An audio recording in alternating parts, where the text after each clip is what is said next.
Great seeing my next guest back in action. She's going to be taking on Jessica Penne coming up here at UFC 260 on March 27th. It's Hannah Goldy back here on the program. Hannah, how's it going? I'm good. How are you?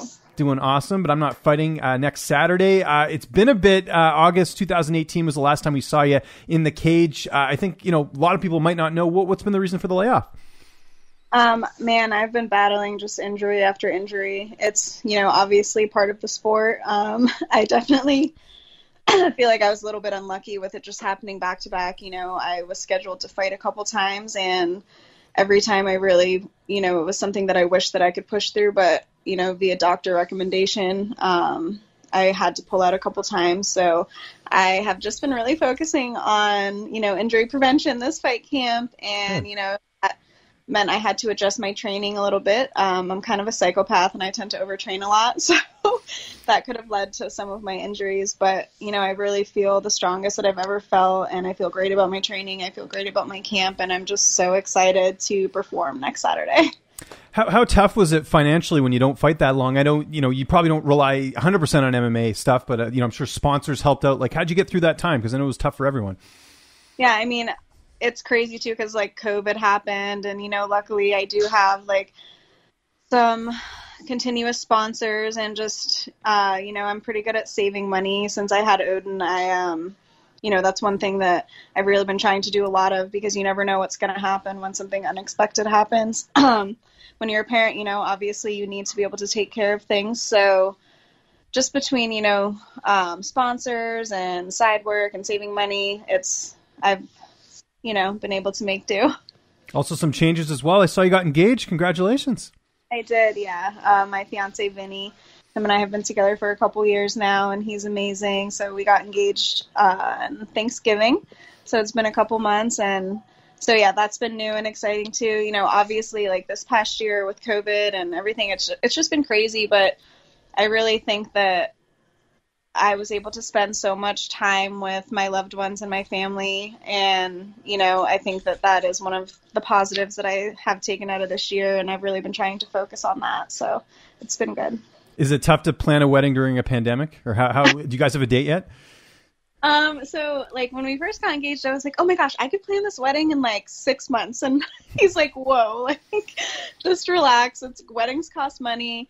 And so initially I was all gung-ho, and then when I got scheduled to fight, I was like, well, let me just get through this fight camp, and then we will look and kind of see what's going on. We definitely want to be able to have, our friends and family at the wedding, so we might wait a little bit longer just because, some people are still dealing with more strict restrictions than we are in Florida. Mm-hmm. So we'll see. We're not in a rush. We're basically married, so... That's what I always say. I lived with my, now wife for a little bit before we got married. And it's I think once you live with someone, that's the real test, right? Because if you can put up with them 24/7, that's a good sign that things will work out or not, right? So you can put up with this guy. Yeah, exactly. What's up, Odin? How's it going, buddy? How old's he now, Hannah? He's 3.5. Yeah, because I think our sons are similar age, because my son's going to be 4 in September. How old's your guy? When's his birthday? He turns 4 June 27th. So. Oh, okay, so he's a little bit older, so that's cool. It's the best age right now, is it not? It's so much fun. It's the most fun, but it's also they start understanding things. So it's when I'm trying to discipline him, I know he gets it. So it's that more. I'm like, dude, you know that you're not supposed to be doing this, and all I want to do is have fun. I'm the coolest mom ever. Just listen. Yeah. No, it's a negotiation. I've sort of been dealing with that with my son, whether it's going for a nap or whatever. But I feel you on that for sure. Let's talk about Jessica Penne. Really exciting matchup. Obviously, pretty notable name. She's fought for a title. How do you feel like you match up against her here?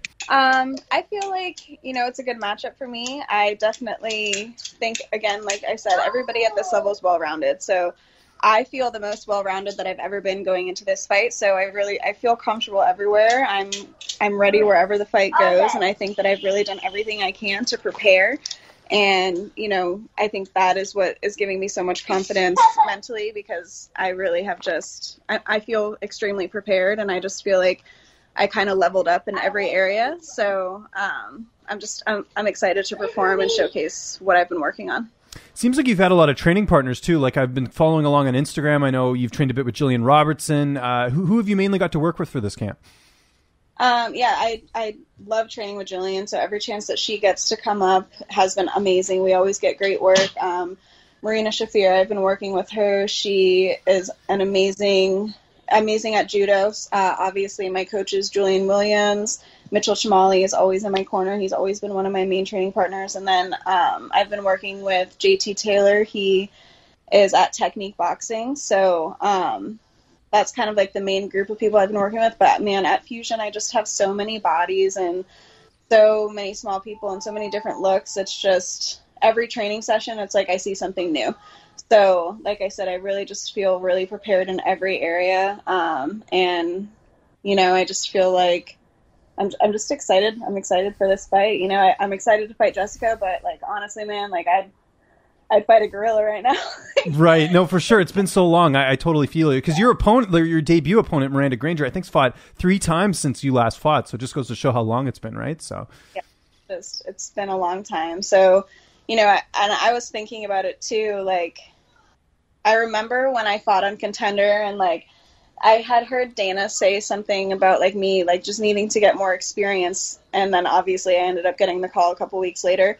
And even though I haven't gotten the experience, like actually in the octagon, I feel like I've gotten so much experience over the past 2 years training in the training room. And, I was just at such a new stage in my life when I made my debut. There was a lot going on, and mentally I wasn't really at peace. And I feel like now I am, and I've just, I've grown as a person and an athlete, and I'm excited to put that all together in the octagon.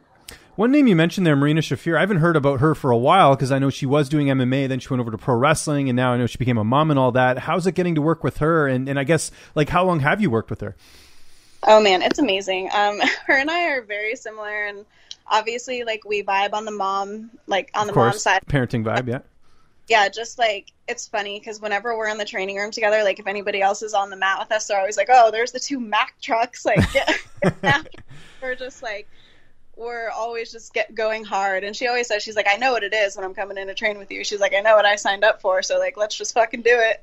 Yeah. And I love that. Like, I love having a training partner that I can go, hard with, but I'm never worried about getting injured. We can go super hard. There's no egos. There's nothing like that. It's just good work. And, I respect everything that she's done as an athlete. And, again, like I said, she's a mom. So that too, like, she's in both worlds, and she understands what I'm going through, and it's great to get to work with other strong women. I love that. I don't get to work with a lot of females because there's really not too many females in Orlando. Like, a lot of them are down south. So every time I get the opportunity to work with a high level athlete like that, it's so amazing. I love it. Is she planning on coming back, or she's just training and keeping active type thing, like keeping in shape? So she's kind of doing the pro wrestling thing right now. Right.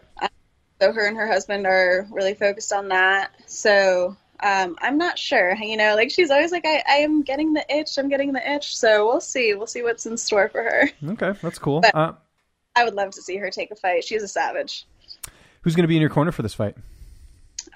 Julian Williams, JT Taylor, and Mitchell Chamali. So Julian's from Fusion, JT's from Technique, and then Mitchell, he, the owner of Combat Night, he bounces all over, but he's been in my corner for every single one of my pro fights. So Julian I've trained with Julian, honestly, since I was like a low-level amateur, but he has not been in my corner yet, so I'm super excited for that.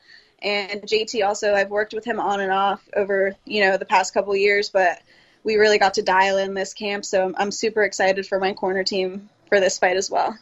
How's this fight playing out next Saturday? How do you see it unfolding? I mean, I'm ready to go 15 hard minutes always, like that's another thing. Like, I've been working with a strength and conditioning coach from UFC Pi, Matt Crawley, and I really just feel like my strength and conditioning, specifically for MMA, has just leveled up as well. So, like I said, I'm always ready to go 15 hard minutes. The cardio and the conditioning is never an issue for me, but I'm also prepared to, end it early when I see an opening, whether that be on the feet or on the ground. I imagine you want a quick turnaround here if all goes well and you're healthy, just to, kind of keep things going for the layoff and all that, or what's sort of the game plan after this fight? Not looking past March 27th. Yeah, no, definitely. I want to get back in there as quickly as I can. I want to take a little bit of time just to enjoy this. This fight camp actually was extended because I ended up getting a minor injury that was able to pull through. So it's been like a 3-month fight camp for me. So I really am looking forward to just eating a little bit afterwards, right. And then right back in the gym, and whatever is next is next. So yeah, definitely a quick turnaround. How is the weight cut? Because obviously being off that long, I know you're in the gym all the time. Like I see on Instagram, you're in there like every day, it seems. But obviously I know, during COVID and lockdown and stuff, it's maybe not as easy to eat as well. How's the weight cut going ahead of this fight? It's going really well, honestly. Like I said, I had touched on, working with some of the strength and conditioning coaches from UFC Pi, but I've also been working with their nutritionists as well, and really dialed in on what I needed to do to cut weight more efficiently, because I have so much muscle. It's a little bit different for me. So it's going really well. I'm happy with the progress, and I think that it's going to be one of my best weight cuts. So I tend to try to stay healthy, eat healthy and, live a healthy lifestyle as much as I can, even when I'm not in fight camp. So, yeah. Okay. Before we go, I got to give you credit. You went on Ashley Evans Smith's podcast. I heard that a while back. She does a phenomenal job with her show. If you haven't seen it, I believe it's called Sex and Violence with Rebel Girl. I know she gets pretty personal. How was that, sort of going on there and kind of, talking about things outside of fighting, which I'm sure you don't normally get? Honestly, I'm always hoping in interviews that I can talk about stuff outside of fighting, because I think we talk about fighting so much that it's almost gets monotonous, right? That's why I threw in the question about the kid, right? So I varietize it a little bit, Yeah, you're reading a script, and we're so much more than just fighters, you know what I mean? There's so much other stuff going on, and with Ashley too, we're friends now. We haven't even met yet, and we're can we plan trips to come see each other? So that interview too was just kind of girl talk, but I'm very open with, most things in my life. I feel after you have a kid, modesty kind of goes out the window, and right, you're all right, it is what it is. Yeah. So I enjoy talking about other things and, getting to know people outside of fighting, because obviously like any sport, you think that everybody's just the same because we're all just doing the same thing, but everyone's so different and everybody has a different story, and it's cool to get to know people outside of the shit that we do every day. Well said. Hannah, thanks so much for the time. Always a pleasure. Anyone you want to thank, any sponsors, any social media you want to plug? I'll give you the last word. You can find me on Instagram, Hannah Goldy. I just, want to thank everybody that's taken time for me this fight camp. I have so many people that help me, whether it's with Odin or in the gym, or just my friends, my family, my training partners, my coaches, Custom Baker bands. They have made me some customized 24K headbands that are awesome. You should check those out. Team Reaper made me some awesome Hannah Goldy shirts. Bespoke CBD has hooked it up a lot this camp too. I think that's about it. But yeah, just everybody, everybody that has believed in me and everybody that has not believed in me, I'm excited to perform for everybody on Saturday.